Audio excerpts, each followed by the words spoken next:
Become system administrator in 2024. Guys, I'm Manjeet Rawat, your online instructor. As you know that 2023 almost जाने वाला है. So we are preparing ourselves to become a system administrator, जिसकी playlist हमने already बना रखी है अपने YouTube channel पे और approximately 23-24 वीडियोस इस प्लेलिस्ट में ऐड कर चुके हैं और हर एक वीडियो में आपको हम कोशिश कर रहे हैं कि उन्हीं टॉपिक के बारे में बात करें जो टॉपिक्स आपका इंटरव्यूअर आपसे इंटरव्यू के टाइम पे सीनियर सिस्टम एडमिनिस्ट्रेटर के या सिस्टम एडमिनिस्ट्रेटर के इंटरव्यू में पुट अप करेगा। उम्मीद है आप भी पहली इस प्लेलिस्ट में जितने भी वीडियोस हैं उनकी तैयारी कर रहे होंगे अच्छे से, बिकॉज यू नो दैट बहुत सारे मल्टीपल टेक्नोलॉजीज का कॉम्बिनेशन हो गया है आज की डेट में। जब भी हम सिस्टम एडमिनिस्ट्रेटर की तैयारी करते हैं या कोई भी वैकेंसीज आती है सिस्टम एडमिनिस्ट्रेटर से रिलेटेड, सो मेक श्योर कि वो हमसे मल्टीपल टेक्नोलॉजीज के क्वेश्चन पुट अप करेगा, may be based on desktop and server operating system, you know that active directory और मेलिंग सर्विसेज भी आप इन्वॉल्व करेंगे, क्योंकि आज की डेट में लगभग हर एक वैकेंसी में आईटी के केस में हर एक वैकेंसीज में मेलिंग से रिलेटेड यानी ऑफिस 365 से रिलेटेड क्वेश्चन पुट अप करते हैं। इसी प्लेलिस्ट को थोड़ा सा और आगे बढ़ाते हैं। पिछली क्लास में हमने आपको डीएससीपी के बारे में बताया था कि डीएससीपी कैसे काम करता है, किस तरीके से आप इसको इंप्लीमेंट करते हैं। रिजर्वेशन का पार्ट भी हमने डिस्कस कर रखा है, राइट। अगर आप इतना तैयार कर लेते हैं अपने आप में कि ये सभी पॉइंट आपने जो भी हमने डिस्कस किया है डीएससीपी से रिलेटेड, डेफिनेटली इससे रिलेटेड जो भी क्वेश्चन आएगा आप आसानी से रिप्लाई कर सकते हैं। अभी हम थोड़ा सा आगे बढ़ाते हैं अपने इस प्लेलिस्ट को अगली क्लास में, और इस क्लास में हम बात करने वाले हैं अबाउट डीएनएस। डीएनएस क्या होता है, ए टू जेड इंफॉर्मेशन हम आपके साथ शेयर करने वाले हैं।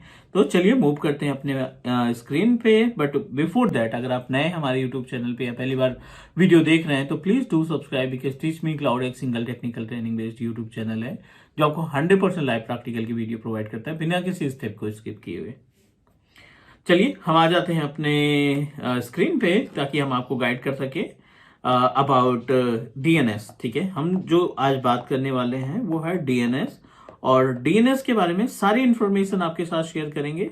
इसको हम domain naming server, domain name server या डोमेन नेम सिस्टम दोनों हम बोल सकते हैं। The meaning of domain DNS, domain name server और डोमेन नेम नेमिंग सर्विस, दोनों को हम इन्वॉल्व कर सकते हैं। अब इस डीएनएस में क्या क्या पॉइंट हमें तैयार करके रखना है वो हम बात कर लेते हैं। पहला तो है व्हाट इज डीएनएस। सबसे पहले हम बात करेंगे डीएनएस है क्या। दूसरा, types of DNS, means DNS के कितने प्रकार आपको मिलेंगे। And number third, about configuration, how to configure DNS, configure DNS in server 2016 या 2019 या 2022, किसी भी सर्वर ऑपरेटिंग सिस्टम में डीएनएस की सर्विस को आप किस तरीके से मैनेज करेंगे ये भी हमें मालूम होना चाहिए। अगले पार्ट पे चलें तो नंबर 4 यहां पे हम बात करेंगे डीएनएस के जोन के बारे में। डीएनएस जोन, जो भी इसके जोन्स मिलते हैं, forward lookup zone, reverse lookup zone, उसके अंदर प्राइमरी जोन, सेकेंडरी जोन या स्टब जोन, इनके बारे में हम आपको कंप्लीट डिटेल शेयर करेंगे प्रैक्टिकल एग्जांपल के साथ। Number next, DNS record, right. You should know about the concept of DNS record. कितने तरीके के डीएनएस में रिकॉर्ड होते हैं, इन सब के बारे में हमें मालूम होना चाहिए। नंबर 6, डीएनएस की क्वेरी, आप देखेंगे कि डीएनएस क्वेरी क्या होती है। नंबर 7, डीएनएस का backup, how we can take the backup of DNS और कैसे इसको रिस्टोर करते हैं। बैकअप एंड रिस्टोर दोनों के बारे में बात करेंगे कि इनका कॉन्सेप्ट क्या होता है। एंड नंबर 8, डीएनएस की कमांड, ठीक है, डीएनएस की कमांड जिसके थ्रू हम मैनेज करेंगे अपने डीएनएस की सर्विसेज। नंबर 9 है अपने पास डीएनएस की ट्रबल शूटिंग।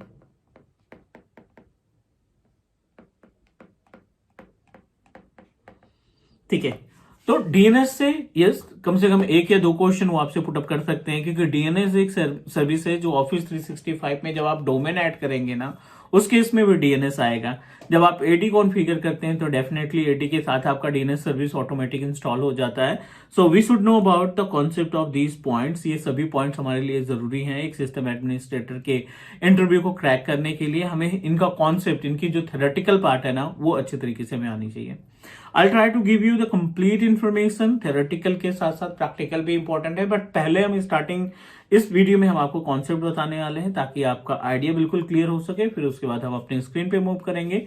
सर्वर 2016 जो एडी इंस्टॉल कर रखा है उस एडी पे चलेंगे और एडी पे हम एक्टिव डायरेक्टरी डोमेन सर्विसेज के अंदर जो डीएनएस की सर्विस है ना, उस डीएनएस के ऊपर इनका प्रैक्टिकल इंप्लीमेंट करके देखेंगे। जो भी हमने पॉइंट्स मेंशन किए ना, इन सभी का प्रैक्टिकली इंप्लीमेंटेशन करेंगे। क्लियर है?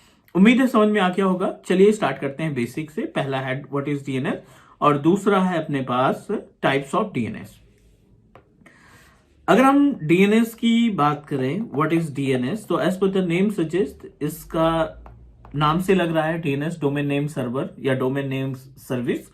मीनिंग क्या होती है ना, बहुत पहले की बात करें जब डीएनएस नहीं था तो हम होस्ट फाइल का इस्तेमाल करते थे। मतलब किसी भी वेबसाइट को ओपन करने के लिए किसी भी यूआरएल पे जो भी सर्विस हम यूआरएल के थ्रू एक्सेस करते थे, अगर उसको एक्सेस करना है तो we must need to configure the IP address and name of our website in the host name. जो होस्ट फाइल, जो कंप्यूटर के अंदर होस्ट फाइल रहती है, उसके अंदर आप मैन्युअली चीजों को मेंशन करते थे, then you are able to access the website. लेकिन डीएनएस के आने से क्या हुआ, डीएनएस में आपको कोई भी मैनुअल सेटअप करने की जरूरत नहीं है। किसी भी वेबसाइट को ओपन करने के लिए उस वेबसाइट की इंफॉर्मेशन को होस्ट फाइल में कॉन्फ़िगर करने की रिक्वायरमेंट नहीं होती, क्योंकि डीएनएस क्या करता है, मान लीजिए ये आपका, दोनों टाइप से देख लेते हैं। ये आपका सिस्टम नेम है, the system name is may be HRPC, ठीक है। और इसकी जो आईपी एड्रेस है 192.168.1.10, ठीक है। यहाँ पे अलग दूसरा कंप्यूटर एक अवेलेबल है जिसका नाम है ITPC और इसकी जो आईपी एड्रेस है 192.168.1.15, ठीक है। दोनों मशीनों की जो आईपी एड्रेस है वो अलग है, कंप्यूटर नेम अलग है। यू नो दैट अभी पिछली क्लास में हमने डिस्कस किया था कि 90% कंपनीज जो हैं वो अपने कंप्यूटर्स को, रिसोर्सेज को, उनके आईपी एड्रेस जो है डीएचसीपी के थ्रू प्रोवाइड करती हैं। तो ये जो आईपी एड्रेस है ये चेंजेबल है। द मीनिंग ऑफ चेंजेबल कि मे बी कि अगर आपका डीएचसीपी पूल में या नया कोई सिस्टम ऐड हुआ या पुराना कोई डिलीट हुआ या रिमूव किया हमने कंप्यूटर को, तो हो सकता है कि जो आपके पास आईपी एड्रेस मिल रही है ना, एड्रेस लीसेस की वजह से आपकी आईपी एड्रेस रिप्लेस हो जाए, आपको दूसरी आईपी एड्रेस मिल जाए, विच इज रियली डिफिकल्ट। कि अगर आपने कोई वेब सर्वर इस्टेब्लिश कर रखा है या आपने कोई डोमेन सर्वर इस्टेब्लिश कर रखा है और इस सिस्टम की आईपी एड्रेस बार बार बदल रही है, तो डेफिनेटली ये हमारे वेबसाइट पे इंपैक्ट करेगा और ये हमारे डोमेन पे जो क्लाइंट कनेक्ट होने वाले हैं उन क्लाइंट के ऊपर भी प्रॉब्लम आ सकती है। सो इसके लिए क्या किया गया है कि हम इनको रिजर्वेशन प्रोवाइड करें या स्टैटिक आईपी एड्रेस प्रोवाइड करें। स्टैटिक तो नहीं, रिजर्वेशन के थ्रू हम इनको आईपी प्रोवाइड कर सकते हैं। या फिर दूसरा कॉन्सेप्ट ये होता है कि ये जो वेबसाइट है ना, इसको हम आईपी पे ना रीडायरेक्ट करके इस कंप्यूटर नेम पे रीडायरेक्ट कर देते हैं। हमारे सिस्टम पे जो भी सर्विसेज एग्जीक्यूट होंगे वो कंप्यूटर नेम से हम एग्जीक्यूट करना स्टार्ट कर देंगे। इस पार्ट को मैनेज करने के लिए, मीन्स इस नेम को आईपी में और आईपी को नेम में ट्रांसलेट करने के लिए या मैप कराने के लिए DNS come into the picture. तो ये क्या करता है, नेम को, ठीक है, नेम को आईपी एड्रेस में कन्वर्ट करता है या मैप करता है और वाइस वर्सा आईपी को नेम में, दोनों तरीके से नेम को आईपी में, आईपी को नेम से कन्वर्ट करने का काम करता है। This is the work of our DNS services. उम्मीद है ये क्लियर समझ में आ गया होगा कॉन्सेप्ट जो है हमारा डीएनएस का। चलिए आगे थोड़ा सा और बढ़ते हैं इसमें डीएनएस के केस में। ये तो बात हो गई नेम कन्वेंशन की, बात करते हैं। Name to IP, IP to name, ये कन्वर्ट करने का काम करता है। अब बात आती है डीएनएस के टाइप्स की। अगर हम डीएनएस के टाइप के बारे में बात करें तो डीएनएस टाइप को दो पार्ट में कैटेगराइज किया गया है। पहला हमारे पास है पब्लिक डीएनएस और दूसरा हम कंसीडर कर सकते हैं प्राइवेट डीएनएस। दोनों का कॉन्सेप्ट बिल्कुल अलग है एक दूसरे से। अब पब्लिक डीएनएस की अगर हम बात करें तो पब्लिक डीएनएस के केस में जो भी आपकी वेबसाइट्स है लाइक एज google.com, ठीक है, या teachmecloud.in, ठीक है, या फिर yahoo.com या फिर gmail.com, ठीक है, ये जो मेल आईडी या जो भी वेबसाइट हमने भी मेंशन की यहाँ पे .com .tt, ये सभी वेबसाइट आपकी, ये सभी डोमेन नेम क्या है, ये पब्लिक है। डिफरेंस क्या होता है, पब्लिक में जो नेम आप डिसाइड करते हैं वो यूनिक होना चाहिए, और अगर आपने पेमेंट कर दी रजिस्ट्रार को एक पर्टिकुलर नेम के लिए वर्ल्ड वाइड, कभी भी उस नेम को कोई दूसरा बंदा परचेज नहीं कर सकता। This is the actual importance, right. तो प्राइवेट पब्लिक डीएनएस को क्या करना पड़ता है, हमें रेंट पे परचेज करना पड़ता है कि वी हैव टू पे the amount for entire year, या 1 साल 2 साल 3 साल जितने दिन के लिए भी आप डीएनएस परचेज करना चाहते हैं, उतने दिन तक आप उस डीएनएस के ऑनर रहेंगे and no one can purchase the same DNS. कोई भी बंदा उस डीएनएस को परचेज नहीं कर पाएगा। यहीं पे अगर हम प्राइवेट डीएनएस की बात करें तो प्राइवेट डीएनएस का कॉन्सेप्ट क्या कहता है, प्राइवेट डीएनएस जो हम अपने इन्वायरमेंट में जो एडी इंस्टॉल करते हैं मल्टीपल क्लाइंट को मैनेज करने के लिए, अगर इसमें हमने कोई नेम डिसाइड किया लाइक class.com, ठीक है, ये हमने डोमेन का नेम डिसाइड किया class.com, और इस class.com से सभी मशीनें आपस में क्या है, कनेक्टेड है लाइक दिस। इस सिचुएशन में ये जो class.com है ना, which is consider as a private DNS. Concept क्या होता है प्राइवेट डीएनएस का, ये रिस्पॉन्सिबल है हमारे इन्वायरमेंट में, जैसे एचआर के नाम से कंप्यूटर लग गया, आईटी के नाम से कंप्यूटर लग गया, सेल्स के नाम से कंप्यूटर लग गया, इन सिस्टम्स के नेम को रिजॉल्व करने में जो प्राइवेट डीएनएस है वो हमारी मदद करता है। और पब्लिक डीएनएस क्या है, ये आपके वेबसाइट को नेम में आईपी को, वेबसाइट को उसकी आईपी से और आईपी को उसकी वेबसाइट से कन्वर्ट करने का काम करता है। वो हम nslookup कमांड के थ्रू चेक करके देखेंगे कि कैसे ये कन्वर्जन होता है। उम्मीद है ये दोनों पॉइंट आपका क्लियर हो गया होगा। डीएनएस क्या है, डीएनएस के टाइप्स क्या है, कॉन्फ़िगर डीएनएस हम प्रैक्टिकल में देखेंगे, डीएनएस जोन की बात करेंगे, रिकेट की बात कर लेते हैं, अभी जोन के लिए प्रैक्टिकल देखना पड़ेगा। चलिए अभी हम डीएनएस रिकॉर्ड की बात कर लेते हैं। सो डीएनएस के अंदर आपको मल्टीपल रिकॉर्ड देखने को मिल जाएंगे।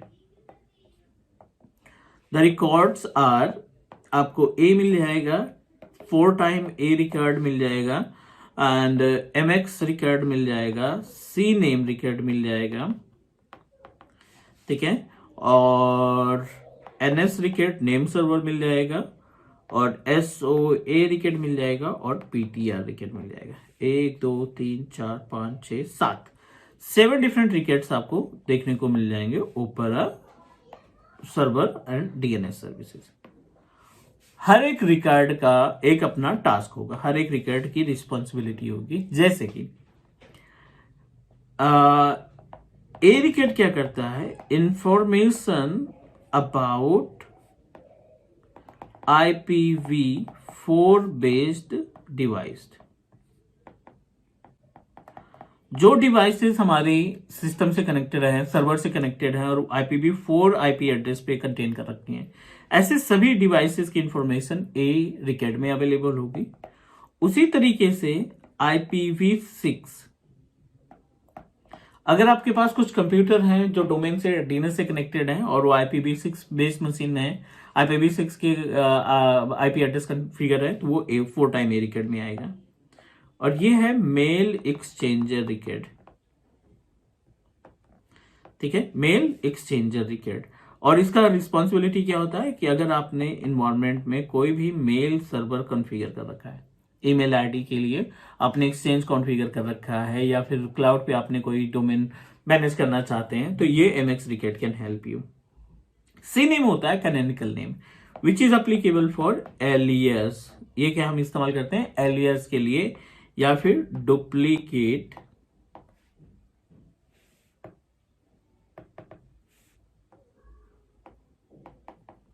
ये हम डुप्लीकेट नेम के लिए इस्तेमाल कर सकते हैं। NS होता है नेम सर्वर जितने भी सर्वर मशीन्स होंगे, एडीसी होगा, पीडीसी होगा, सीडीसी होगा, इन सभी मशीनों का जो आईपी एड्रेस और नेम होगा उसको नेम सर्वर मानेंगे। ये होगा स्टार्ट ऑफ अथॉरिटी, मतलब जो पेरेंट डोमेन कंट्रोलर की तरह काम करता है एनवायरनमेंट के अंदर, जो मेन रूट डोमेन कंट्रोलर होता है उसको हम एसओ रिकेट में कॉन्फ़िगर करते हैं। इसको हम बोलते हैं पॉइंटर रिकेट, जो आपका vice versa name to IP conversion के लिए इसका इस्तेमाल करते हैं। ये बातें हो गई हमारे पास डीएनएस के रिकॉर्ड के बारे में। उम्मीद है आज की क्लास में जो भी हमने कुछ डिस्कस किया ये थ्योरेटिकल है, बट अगली क्लास हम आपको प्रैक्टिकल प्रोवाइड करेंगे और उम्मीद है कि उसमें हर एक स्टेप आपको आसानी से समझ में आ जाएगा। आज के लिए इतना ही, नेक्स्ट मिलते हैं अगली क्लास में, तब तक के लिए take care, bye bye and do subscribe your own teach me cloud YouTube channel. Bye bye everyone.